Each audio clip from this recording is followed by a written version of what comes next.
Hello, everybody. How are we doing? I have not broadcast in a while, and I figured that I would come on tonight and just talk about a couple things. Thank you for anybody that's watching this. Thank you for any replay viewers that come in. I will just give a quick introduction to myself for people that have not seen me before. My name is Brian. I am an ICU nurse um, in a um, smaller hospital in the Tampa area in Florida. And we've seen our fair share of COVID patients there. So I did want to talk about some COVID related things. And I wanted to bring something up real quick. There we go. So as far as vaccines go, we have rolled out quite a few vaccines since they first started becoming available back at the end of last year. To date, worldwide, they've administered about 1.7 billion vaccines, which is a fairly good number. I mean, if you think about it, a year ago at this time, they had no idea when they would have a vaccine available. And then just now, in the last 6 to 7 months of actually having vaccines available, they've been able to ramp up production and get that many out. And here, just in the US, they've rolled out 290 million. And just in the United States here, we are pushing 40% fully vaccinated. 39.7% are the most recent numbers that I've seen. And 49.7% having one dose. So we're nearing that 50% threshold. Depending on what research you're looking at, and because we still don't know enough about COVID itself, there are different people, different experts.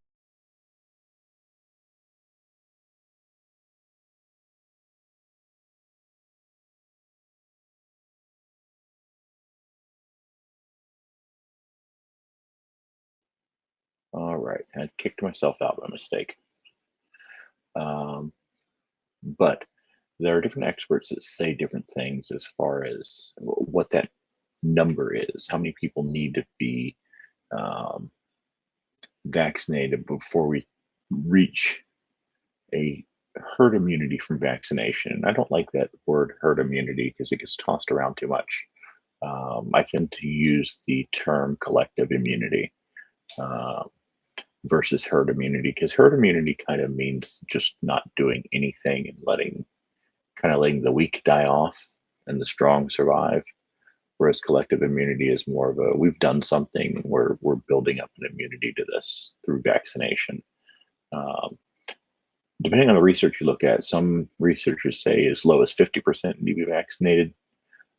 Some say as high as 90%. But a good majority of them are kind of floating on a number around 70% is kind of a good number. But like I said, we still don't know with this new of a virus. We don't know what that number is. Is it 50%? Is it 90%? Or is it in that sweet spot in between, right around 70? Only time will tell that. One thing that I have noted, and if you look at different data, and I was looking at it on a website wrong website, covidtracking.com, you can look at all sorts of different charts and vaccinations, currently hospitalized, all sorts of different things on there. And then there's another website that I go to, and I did not pull that one up. Let's see.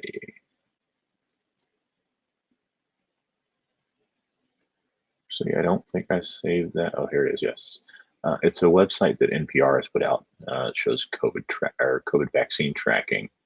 Um, and it basically kind of breaks it down by state. How's the COVID vaccine distribution going in your state? How is um, there's actually a chart that says when might a majority of people in your state be fully vaccinated. You can look at it by state. You can look at it by just the entire population. And they kind of have benchmarks, 50, 70, 85% on there. And then on up to all the way up to 100%. But we'll never ever get anywhere near that. Yeah, plus it does sound like you're cattle. That's true, Kim. When you say herd immunity, that's another reason I don't like that mentality or that nomenclature. I prefer the collective immunity, but so many people are using the term herd immunity even with vaccinations that it's kind of become synonymous, unfortunately. But one of the things I have noticed, if there's a chart on here on NPR, if you kind of scroll down on their website here, I'm going to see if I can pull this up and share it. I don't know if I can share from a different browser, but we'll find out. I've never done this before. Oh yeah, we can. So window, that one. So I'm going to pull this up here and make myself a little smaller. I think. There we go. So if you look at this, and actually I'm going to pull myself off the screen for a minute. No, wrong one.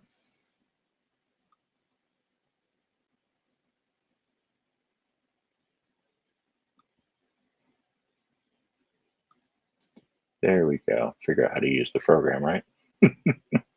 If you look at the distribution, and this is the fully vaccinated, and you can change it over to, there's a little toggle up at the top to change it to at least one dose, and it kind of switches everybody around a little bit and puts Vermont a little further out there in the lead as well. But one of the things that I kind of noticed is if I'm looking at the people over here, the states over here, I should say, a vast majority of the states are Democratic run states. Whereas if you go back and you get below this 40% line, you're looking at a lot of Republican states, Republican governors, Mississippi, Alabama, Texas, Florida, and then places like New York, New Jersey.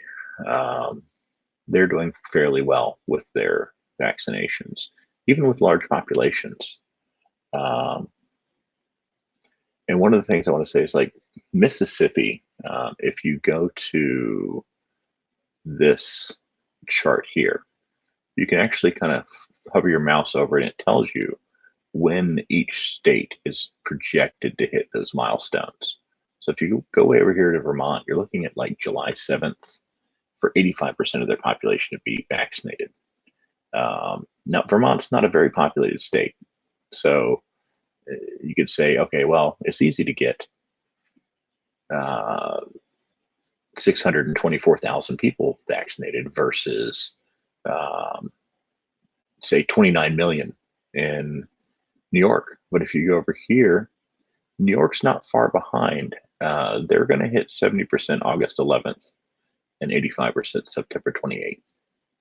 So that's really not that far behind. And if you look at this line way out at the end, that is Mississippi. And they are not scheduled to have 70% of their population vaccinated until July of next year. So you're looking at over a year away before they even hit 70%, and then the end of December before they even hit 80%, 85%. So I mean, this is a website that I like going back to a lot because, and these numbers do change as the vaccination rollouts get a little bit better in certain states. These numbers have changed quite a bit, and so has this chart down here showing each state and where they're at on this graph. Because before nobody was above 30%. Vermont's been out in the lead on that for a long time. But like I said, Vermont's a very small state, 625,000, 624,000 residents there in the entire state versus California, who has 39 million. New York has 19 million. Florida has 21 million. So, I mean, you're looking at much larger states. But, I mean, if New York and New Jersey with their populations can do it, um, any other state could do it. The other thing that I wanted to talk about too was just wearing masks. There's a lot of debate, and I've seen a lot of chatter on Twitter about people saying, are you still wearing a mask? Or do you, even though you're vaccinated, are you still wearing a mask? Um, and I would like to say that yes, myself, I am still wearing a mask. And the reason why, and this is the argument I gave to somebody else, is I've been fully vaccinated since February. That doesn't necessarily mean that I can't catch COVID. What they have found is people that are vaccinated that do catch COVID typically get over it and don't require hospitalization. I don't know of, I haven't run across any cases of fully vaccinated people um, requiring hospitalization. Not to say it hasn't happened, based on person's circumstances, based on their health history, based on any comorbidities they might have. That possibility is always there. But statistically, we're not seeing vaccinated people end up in the hospital. I myself am still working around COVID patients. We are having fewer and fewer. But what I have noticed is the fewer that we do have seem to be sicker. We are having fewer that end up going to our regular COVID floor, and more of them are ending up just in the ICU, the ones that do come in, the ones that are actually sick. So my argument was still wearing a mask all the time when I got in public, and I spoke to a friend of mine about this, and somebody else just randomly out in public, was the fact that yes, I am fully vaccinated. Chances of me getting it, contracting it, and dying from it are slim. But I work around it all the time. I could possibly be a carrier. We are still catching cases that are asymptomatic. We test people before any procedures they have done. We had an incidental finding of an active case on a patient who was totally asymptomatic. And pretty much everybody had been in and out of this patient's room at one point or another. He had been on our unit for several days at that point. So the likelihood of possibly having contracted or becoming a carrier of that increases. So my reasoning behind still wearing a mask is the fact that I'm not going to wear a mask for the people that refuse to vaccinate. I'm wearing a mask for the people that cannot vaccinate, the ones that have health conditions that require that they can't get a vaccine, or they have immune systems that their doctor says, no, we don't recommend that you get this vaccine. That's the reason why I still wear a mask out in public. And until this thing is fully under control and we're not seeing people coming in dying of this, I will probably still continue to wear a mask out in public for the foreseeable future. But I mean, that's just my 2 cents on wearing masks. I know that one thing I have noticed is since they lifted mask mandates here in Florida, there are a lot more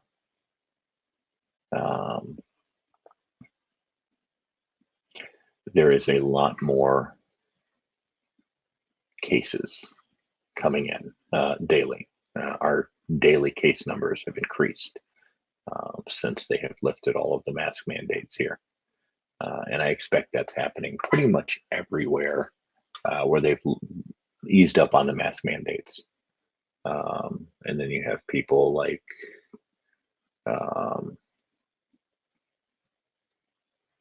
MTG and other idiot Republicans in the House and the Senate refusing to wear masks. even though it's mandated federally to wear them in federal buildings. I don't even know what to say to that. I really don't.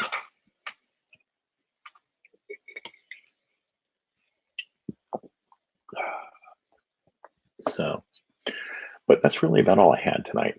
I don't have a whole lot of stuff to go on tonight. If anybody has any questions, I'll be happy to answer anything.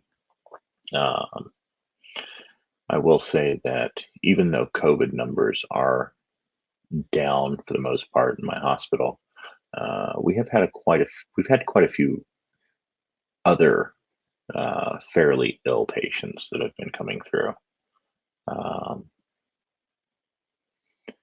But that's just kind of the cycle of working in a hospital. It kind of waxes and wanes as the days and weeks go on. But I am glad to see that COVID numbers are down. I mean, we do have a total of 3.5 million deaths across the entire world at this point. Eleanor, we don't have an idea yet. They're saying they know it's good for 6 months because we have data on that. We've had test people that were guinea pigs for the original that have been vaccinated for over 6 months at this point. So they know it's good for at least 6 months. Beyond that, we don't know. We won't know until more long-term data is out, until those people pass the 9-month mark, till those people pass the 1-year mark, and all the data comes back and they're able to analyze it. And that's one good thing about, I mean, the era we live in now, all of this information is able to be processed so much quicker with computer technology. Whereas, I mean, 50 years ago when they were doing vaccine tests, all the stuff was written down on paper.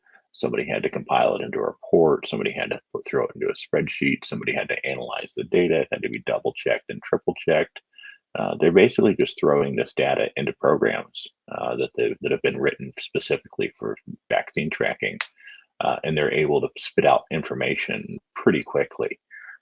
So the turnaround on the information is fast versus the way it used to be, where it would take days and months and sometimes even years, depending on the scope of the data coming in, to analyze and get that information back out to the public. That's one reason why we've been able to get the vaccines out so quickly, because that data has been analyzed on computer systems and risk benefit ratios and side effects ratios and things like that, where that type of information was not as readily available to people developing smallpox vaccines, to people developing MMR vaccines back in the day. It took a lot more time to compile all that data. So, I mean, I kind of keep an ear out for stuff like that. Like I said, I do know that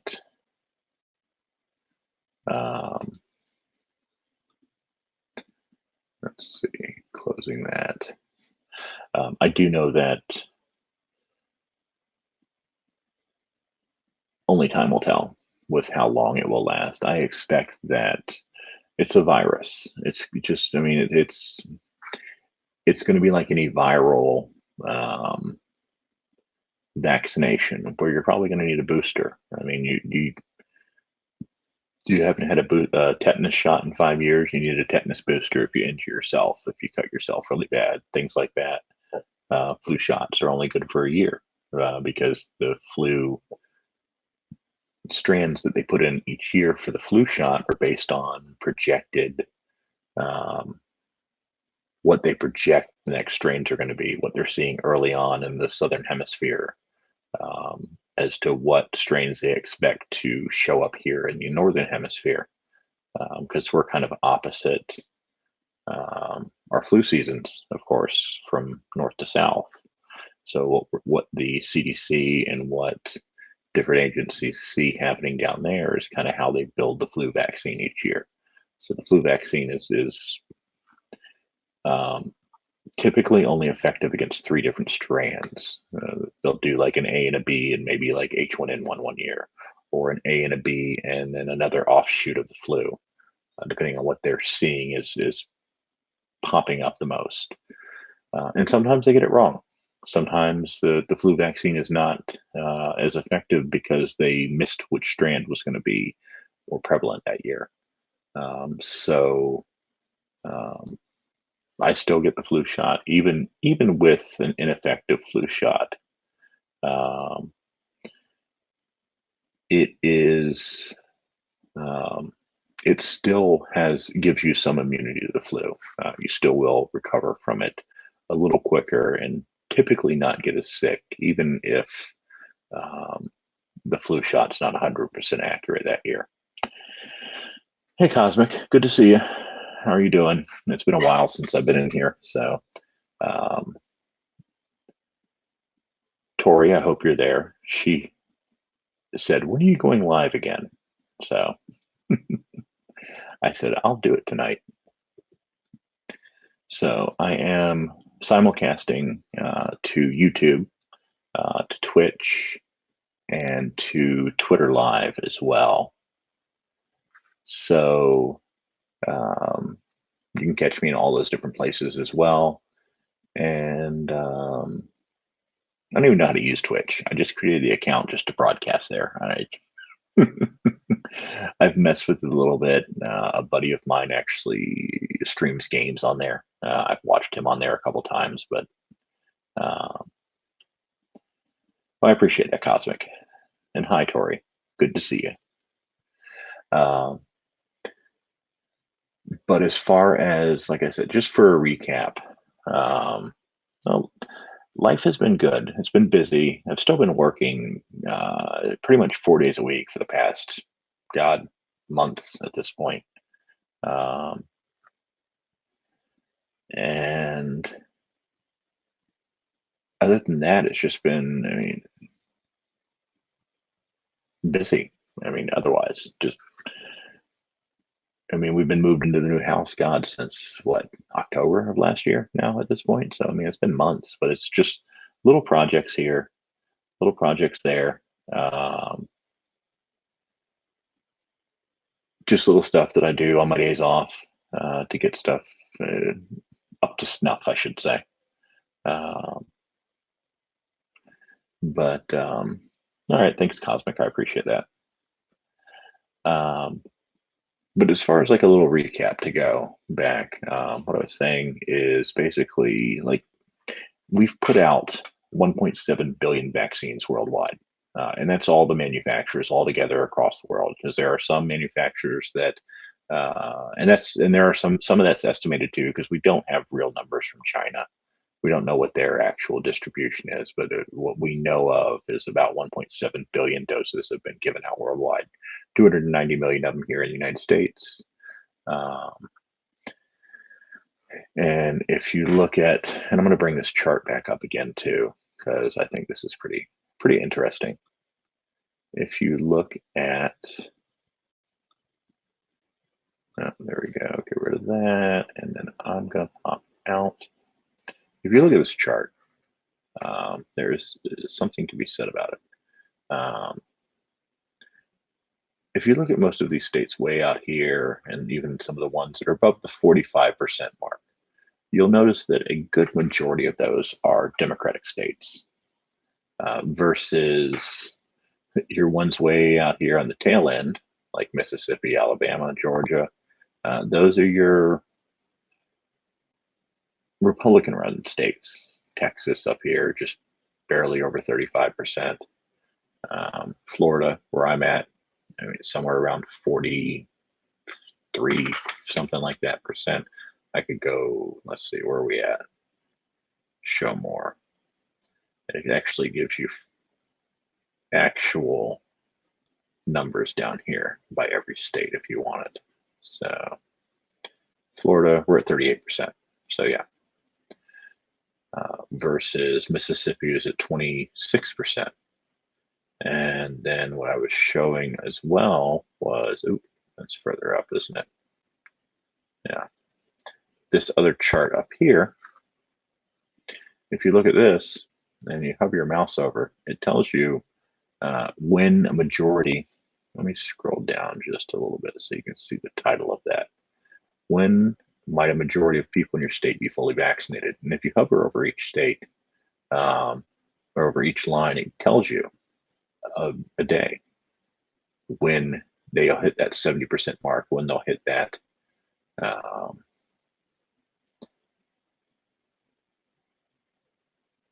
85% mark. So if you keep going out and go way over here to Mississippi, they're going to hit 85% next December, not this December, December of 2022. And that's probably about the worst rollout of anywhere. And if you go and look at their population, the population of Mississippi is only 2.9 million people. And if you go back to New York, they're going to hit their number at, they're going to hit 85% at September 28th this year.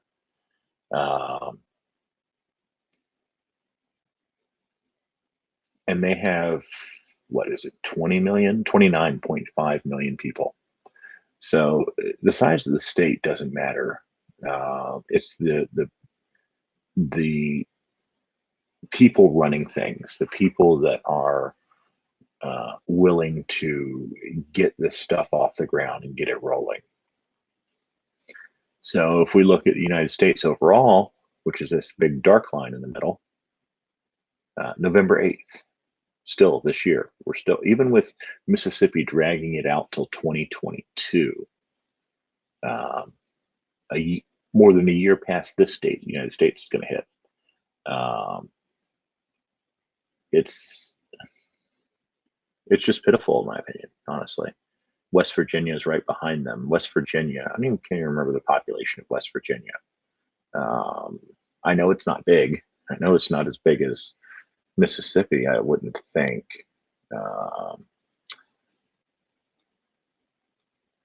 So let me pull this back up and get rid of that. I'm actually going to look that up real quick. Population of West Virginia. 1.792 million, and that's a number from 2019. So it's not very old as far as population censuses go. So you're looking at about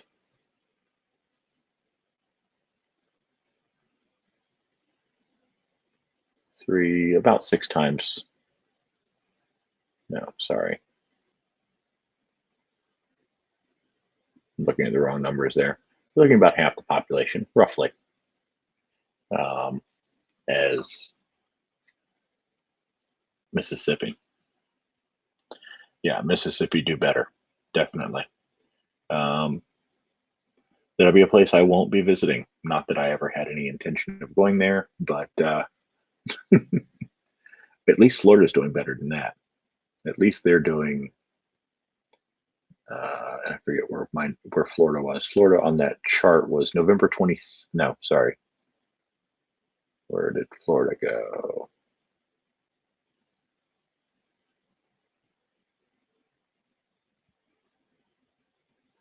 Some of these numbers are so close together, it's hard to actually catch them. There's Florida. November 24th is when they're going to hit 85%. September 27th is when we're going to hit 70%. So, I mean, that's not far off. And vaccinations are slowing down. The people that really wanted them went out and got them and fought to get them. And now, because there weren't as many sites available, because there weren't that many doses available when it was first rolling out, it was hard for people to get them. And now they have surpluses. And one of the problems that they are running into with some people, and sometimes, is places like drugstores are throwing away doses because the vials are multi-use vials. Most of the vials that they're producing have 5 doses in the vial. So if they only use 1 or 2 doses out of that vial after it's been pulled out of refrigeration, it has to be discarded. Um, I have not heard from either one of them in quite a while. I did talk to Paul just in a thread somewhere. I think he had responded back to me on something that I had put on Twitter, and I just responded back to him. That's about it. You got yours as soon as you could, Eleanor. That's good. I mean, I got mine early because I worked in healthcare. I mean, I was fully vaccinated in February, early February. So, but that was due to the fact that they were pushing it out to nurses because we've been on the front line dealing with this for, at that point, nearly a year. And who knows how much longer we'll have to be dealing with it.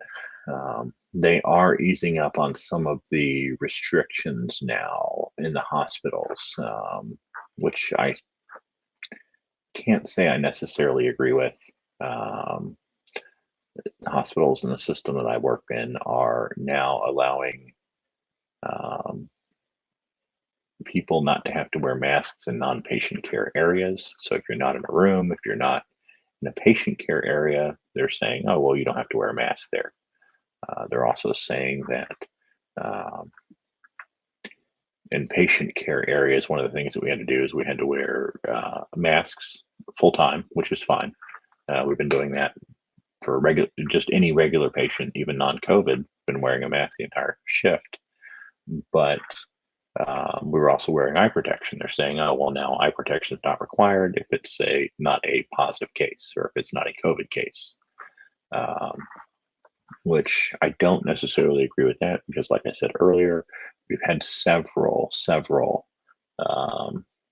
incidental findings of cases where nurses and staff and doctors and techs and phlebotomists and everybody, food and nutrition people, have been in and out of that room multiple times over the course of several days before this patient went to a procedure and had just a pre-procedure screening test for COVID and came back with an active infection for COVID.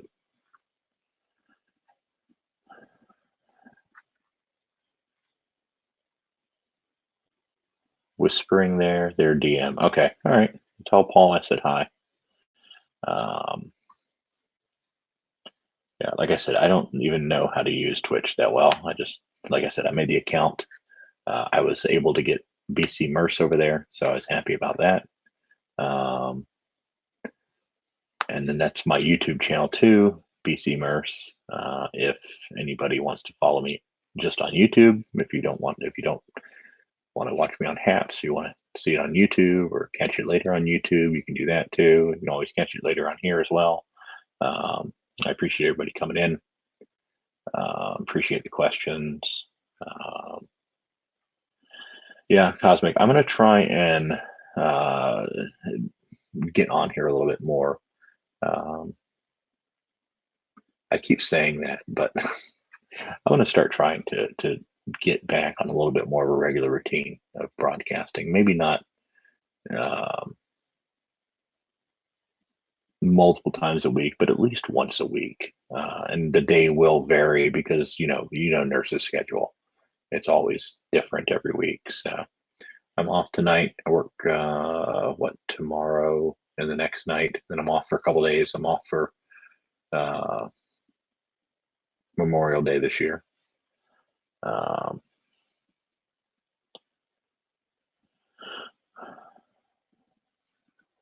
Most still want to wear them because of very young kids or family members that are super immune compromised and their doctors haven't gotten them all clear yet. Well, that's that makes a lot of sense. And that's one of the biggest things is go with what your doctor recommends for you too.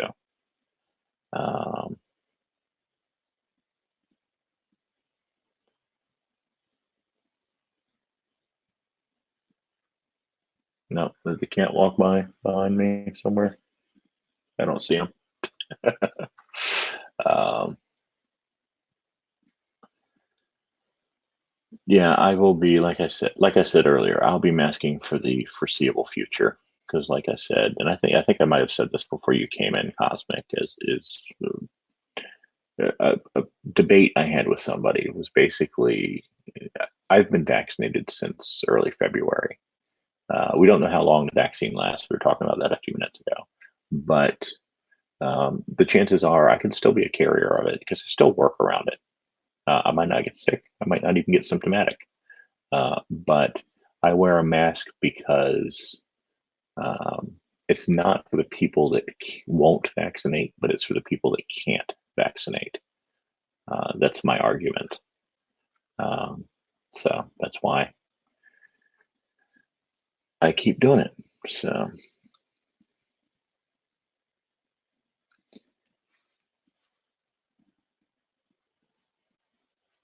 no, I appreciate that. So, I'm probably going to wrap it up here. I appreciate everybody coming in. Um, I didn't think it would actually even last this long. It's been going for like 37 minutes now. I appreciate everybody coming in. And I hope to catch you all later. It's good to see you, Eleanor, Cosmic, Tori. Good to see you. Kimchi, if you're still here, thanks for coming in. And anybody else that I didn't mention or hasn't been commenting in the chat. Thank you all for listening. Thank you all for coming in. I appreciate it. I will catch you all in the next one. You all have a good night and love the shirt. Yes, I am a huge Ron John fan. I'm not a surfer. I just go to Cocoa Beach every year for a family vacation, and I have one of these for like every year that I've ever gone over there. So I have a closet full of Ron John shirts, and some of them have gotten sold. They've had to be turned into rags and things like that. But yeah, thank you. So y'all have a good one. Continue to wear your masks. Continue to stay safe. Wash your hands. I mean, washing your hands is still the number one way to prevent any illness. Oh, and one other side note that I will say, I saw some statistics, and I don't know how accurate they are, but one of the byproducts of people masking and social distancing for this past flu season was we only had nationwide, I believe, around 1,000 flu deaths, whereas normally we have the average is about 30,000. So that is a significant decrease in flu-related deaths as well. Just because of masking and social distancing and people being more aware, people using more hand sanitizer, washing their hands more often, just all of the normal things that we should do, just washing your hands more often. A lot of people don't wash their hands enough. I can tell you my hands sometimes will hurt after a shift or after working 2 or 3 shifts in a row, just from the amount of hand sanitizer and washing my hands that I have to do while I'm at work. And I still catch myself washing my hands at home quite a bit just because I'll be like, I touched something. I need to wash my hands. It's kind of ingrained in me as a nurse now to do it. And I think that's one thing that might be one good thing that comes out of this pandemic is people will become more self-aware of the things that they touch in public and the need for hand hygiene. So if that is one thing that does get better as a whole for United States and the world, that'd be a good thing because that will decrease community spread of illnesses a lot in and of itself. So, all right, I am going to get out of here, and I appreciate it. Yeah, that is bad. It is too bad. That's very true. Um, Masking during flu for years now. Yeah. Um, I know people that do that as well. I know people that typically uh, do not venture out even as much during flu season. They will spend more time at home and not go out in public. Um, but I appreciate everybody. Thank you. You all have a good night. Stay safe. Like I said, wear masks, wash your hands, all that fun stuff. And I will catch you all on the next one. Have a good night.